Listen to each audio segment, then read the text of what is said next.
Hoje eu vou ensinar pra vocês como tocar a música Som do Tambor. É uma música super top e muito fácil. Você vai tirar rapidinho aí na sua casa.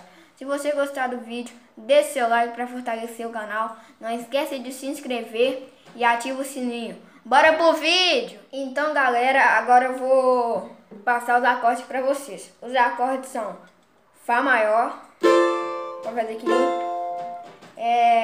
Si bemol, Sol menor e Lá menor.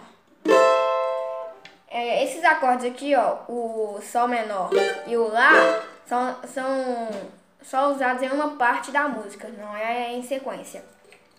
Só em uma parte. Galera, agora eu vou passar a introdução.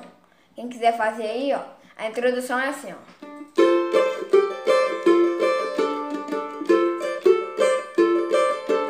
Aí passa aqui, ó.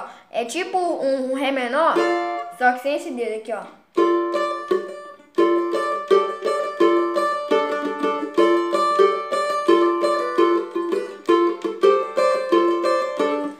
Fica assim e depois, quem quiser fazer também, pode fazer aqui, ó.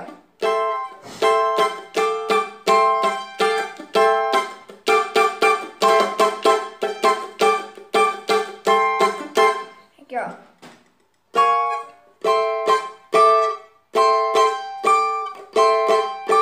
Esse dedo aqui, ó, não pode sair. Tem que forçar um pouquinho. Então, galera, é isso. Vamos tocar acompanhando a música. Bora lá!